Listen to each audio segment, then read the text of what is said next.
तो let's start हमारा आज का सेशन। आशा करते हैं आप सभी अपने अपने घरों पे स्वस्थ होंगे, अपनी फैमिली के साथ स्वस्थ रहें, मस्त रहें, व्यस्त रहें। न्यूट्रिशन बेसिक्स का हम लोग आज का सेशन हम लोग स्टार्ट करने जा रहे हैं। Nutrition A to Z of nutrients क्या होता है, ये हमें जानकारी होनी चाहिए कि न्यूट्रिएंट्स का ए टू जेड क्या होना है। Nutrition can be defined as the science of action of food beverages and their component in biology. हमारे शरीर के अलग अलग कार्य करने के लिए जो पोषक तत्वों की जरूरत होती है, जो जिन यौगिकों की जरूरत होती है, जिन तत्वों की जरूरत होती है, उन्हें हम न्यूट्रिएंट्स कहते हैं, यानी पोषक तत्व कहते हैं। ऐसे तत्व जो हमारे शरीर में अलग अलग तरह का कार्य करते हैं, उन्हें हम न्यूट्रिएंट के नाम से जान सकते हैं। Nutrient can be further classified into group based on the amount needed, यानी हमारे शरीर में इनकी आवश्यकता के अनुसार हम इनको अलग अलग तरह से विभाजित कर सकते हैं।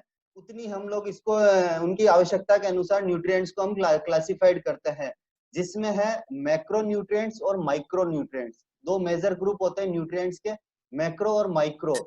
मैक्रो जैसा कि आप नाम से समझ पा रहे होंगे, मैक्रो का मतलब ज्यादा, माइक्रो का मतलब कम। मैक्रो न्यूट्रिएंट्स वो होते हैं जिनकी हमारे शरीर में बहुत ज्यादा आवश्यकता होती है, और माइक्रो न्यूट्रिएंट्स वो होते हैं जिनकी हमारे शरीर में बहुत यानी कम मात्रा में जिनकी आवश्यकता होती है। तो हमारे शरीर को स्वस्थ रहने के लिए 7 तरह के पोषक तत्वों की आवश्यकता होती है, ये हमें जानना जरूरी है। पहला पानी, दूसरा fat, vitamins, minerals, carbohydrate, proteins and fibres. ये 7 तरह के पोषक तत्व हैं जिनकी हमारे शरीर को स्वस्थ रखने के लिए बहुत ही ज्यादा मात्रा में या आवश्यक रूप से आवश्यकता होती है इन तत्वों की। ये हमें ध्यान रखना और ये हमें मुंह पर याद होने चाहिए कि ये 7 पोषक तत्व होते हैं जिन्हें हमारे को रोज हमारे शरीर को स्वस्थ रखने के लिए कुछ अलग अलग मात्रा में इनकी आवश्यकता होती है। तो आज सबसे अब हम जानते हैं मैक्रो न्यूट्रिएंट में सबसे पहले कार्बोहाइड्रेट के बारे में। कार्बोहाइड्रेट्स क्या होते हैं? तो जैसा कि आपको नाम से पता चल रहा होगा, कार्बोहाइड्रेट मीन्स हाइड्रेटेड कार्बन्स।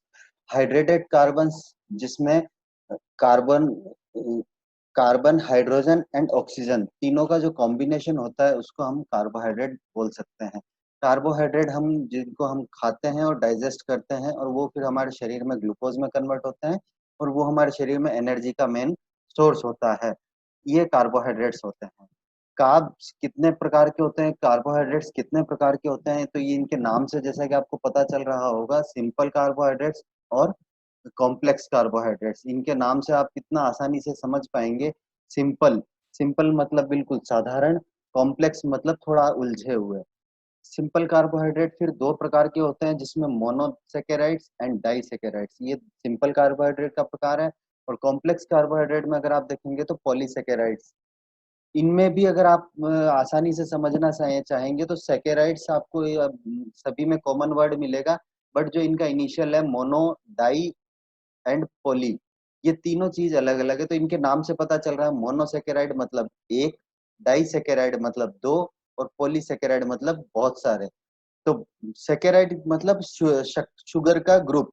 जहाँ एक सिंगल शुगर का ग्रुप होता है उनको मोनोसेकेराइड्स बोलते हैं, जहाँ 2 शुगर का ग्रुप्स होता है उनको डाइसेकेराइड्स कहा जाता है, और जहाँ कई तरह के शुगर का ग्रुप बन के कॉम्प्लेक्स ग्रुप बना देते हैं उसको पॉलीसेकेराइड कहते हैं हम लोग। ये कार्ब्स के प्रकार हो गए हैं। अब हम इसके बात करते हैं व्हाट आर कार्बोहाइड्रेट्स। कार्बोहाइड्रेट्स क्या होते हैं? तो कार्बोहाइड्रेट आपको साधारण भाषा में बताया जाए तो कार्ब्स को हम खाते हैं, डाइजेस्ट करते हैं, देन डाइजेशन के बाद वो शुगर में कन्वर्ट होते हैं, जिसको हम ग्लूकोज कहते हैं, जो हमारे शरीर में एनर्जी का सबसे मेन सोर्स है। ये लास्ट में इस लाइन को आप जरूर याद रखें कि कुछ ग्लूकोज होता है हमारे शरीर में जो उसी टाइम यूज हो जाता है, जब हम कुछ काम करते हैं तो हैंड टू हैंड वो ग्लूकोज यूज हो जाता है, और कुछ ग्लूकोज हमारे शरीर में ग्लाइकोजन के रूप में स्टोर रहता है, और बचा हुआ ग्लूकोज हमारे शरीर में जाके फैट में कन्वर्ट हो जाता है। जब हमारे शरीर को ऊर्जा की आवश्यकता होती है तो जो ग्लाइकोजन से फिर ग्लूकोज में कन्वर्ट होके वो शरीर में ऊर्जा प्रदान करता है। जो ग्लाइकोजन के रूप में स्टोर हुआ था शुगर, जो ग्लूकोज स्टोर हुआ था ग्लाइकोजन के रूप में, वो फिर से ग्लूकोज में कन्वर्ट होके हमारे शरीर को ऊर्जा प्रदान करता है, एनर्जी प्रदान करता है। अब इनकी कमी ये डेफिशिएंसी भी होती है, बहुत सी जगह होती है जहाँ जनरली भूखमरी की कंडीशन होती है, उस जगह पे कार्ब्स की डेफिशिएंसी देखी जाती है। और ऐसे लोगों में डेफिशिएंसी देखी गई है जो जनरली वेट लॉस के लिए अपनी कार्ब्स की डाइट को कट कर देते हैं, कार्बोहाइड्रेट का इंटेक कट कर देते हैं, उन लोगों में भी इनकी डेफिशिएंसी देखी गई है। ये डेफिशिएंसी के बारे में हम लोगों ने देखा कि कार्ब्स की डेफिशिएंसी भी होती है। और इसका मेन फूड सोर्स क्या होता है, कि कार्बोहाइड्रेट का मेन सोर्स क्या है हमारे भोजन में, उसको हम लोग अब समझें। तो उसका मेन सोर्स अगर आप देखेंगे तो मेन सोर्स हमारा जितने भी तरह के अनाज हैं, जिसमें गेहूं, चावल, कॉर्न यानी मक्का, ओट्स, ये सारे मेन कार्ब्स के सोर्स हैं। या बेकरी के आइटम जितने भी हैं वो सारे बेकरी के आइटम इसके सोर्सेज हो गए। ब्रेड या ब्रेकफास्ट में जो भी हम लोग पास्ता वगैरह है, जो भी हम लोग ब्रेकफास्ट के रूप में शामिल आते हैं, राइस की डिशेस जो हो गई, वो सारी इसकी मेन फूड सोर्सेज होते हैं। और वेजिटेबल्स में अगर आप लोग देखेंगे तो जितना भी रूट वेजिटेबल्स होते हैं, जिनको हम जमी कंद के नाम से जानते हैं, वो सारे कार्बोहाइड्रेट के सोर्सेज होते हैं। और बहुत सारे ऐसे फ्रूट्स भी होते हैं जिनमें नेचुरली शुगर कंटेंट बहुत हाई होता है, वो भी उनके थ्रू भी हमें वो भी हमारे कार्ब्स के सोर्सेज होते हैं। हम आगे आने वाले सेशंस में बात करेंगे कौन से ऐसे फ्रूट्स हैं जो हाई कैलोरी वाले होते हैं, कौन से ऐसे फूड हैं जो जिनमें हाई कैलोरीज होती हैं, वो सारे आगे आने वाले सेशंस में हम लोग जानेंगे। अब अगर हम कार्ब्स का इंटेक ज्यादा करें तो क्या होगा हमारे शरीर पे, उसका इफेक्ट।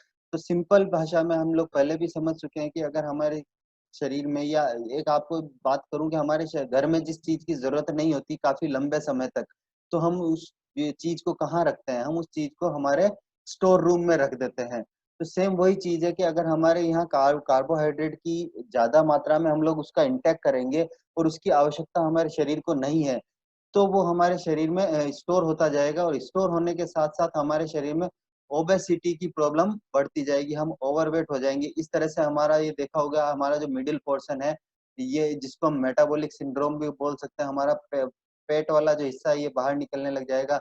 हम कार्ब्स के ओवर इंटेक की वजह से मोटे दिखने लग जाएंगे, ओवरवेट होने लग जाएंगे। ये हमें ध्यान रखना है, सबसे मेन इसका एक्सेस इंटेक की वजह से ये होता है। Consistently high Intex of sugar में लीड टू डेंटल कैरीज। ये भी हो सकता है कि कुछ ज्यादा मात्रा में शुगर की अगर हम इंटेक करते हैं तो उनसे हमें दांतों की प्रॉब्लम्स भी हो सकती है। तो हम काफी लोगों को ये सजेस्ट भी कर सकते हैं, करते भी हैं, कि जिनमें भी एडेड शुगर वाले जितने भी सॉफ्ट ड्रिंक्स होते हैं या कोई ऐसा फूड होते हैं जिनमें एडेड शुगर हो, तो वो हमें हमारी डाइट से उनको हटाना ही चाहिए, क्योंकि उनका कोई भी न्यूट्रिशनल बेनिफिट नहीं है। और एक चीज आपको मैं व्हाइट बोर्ड के सहारे और बता दूं यहाँ पर, कि हमारा जो ये कार्बोहाइड्रेट है, कार्बोहाइड्रेट 1 ग्राम कार्बोहाइड्रेट हमें 4 कैलोरी देता है। ये ध्यान रखना है आपको। 1 ग्राम कार्बोहाइड्रेट अगर हम लोग इंटेक करेंगे तो वो हमें 4 किलो कैलोरी देगा। और एक व्यक्ति जो सिडेंट्री लाइफस्टाइल जीता है उसको 60 to 65% of their daily calories, उनकी जो रोज की कैलोरी है उनका 60 से 65% हिस्सा कार्ब्स के थ्रू आना चाहिए, कार्बोहाइड्रेट के थ्रू उनका डेली होना चाहिए। फॉर एग्जाम्पल अगर हम लेते हैं तो अगर हमारा डेली 2000 कैलोरी की हमको जरूरत है, 2000 कैलोरी में बात करते हैं तो इसका 65% हिस्सा अगर हम देखेंगे तो लगभग 1300 कैलोरी आपकी कार्बोहाइड्रेट के थ्रू आनी चाहिए। 1300 कैलोरी का मतलब अगर हम समझें 1 किलो यानी 4 कैलोरी बराबर 1 ग्राम, तो इस लगभग 325 ग्राम आपका कार्बोहाइड्रेट इंटेक होना चाहिए डेली।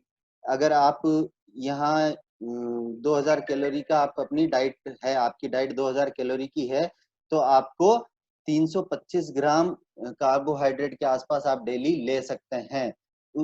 ये आपको यहाँ ध्यान रखना जरूरी है। ये हमने आज जाना कार्बोहाइड्रेट के बारे में। आगे आने वाले सेशंस में हम लोग नेक्स्ट जो हमारे न्यूट्रिएंट्स हैं, मैक्रो न्यूट्रिएंट्स, प्रोटीन, फाइबर और फैट्स, विटामिन्स, मिनरल्स एंड सबसे इम्पोर्टेंट वाटर यानी पानी, इनके बारे में हम आने वाले सेशंस में जानेंगे। तो प्लीज बने रहिए, इस चैनल को मैक्सिमम जितना ज्यादा हो सके उतना सब्सक्राइब करें, अपनी टीम के साथ इस चैनल को शेयर करें, ये रेड बटन सब्सक्राइब का जो नीचे है उसको दबा दें, और उसके पास में जो बेल आइकन है उसको जरूर दबाएं, ताकि जब भी कोई नया वीडियो यहाँ हम लोग भेजते हैं वो वीडियो आप तक फटाफट उसका नोटिफिकेशन आ जाए। धन्यवाद, शुक्रिया, थैंक यू। आप लोग इसी तरह हमारे साथ बने रहें, अपने घरों में रहें, स्वस्थ रहें, मस्त रहें, व्यस्त रहें। थैंक यू, शुक्रिया, धन्यवाद।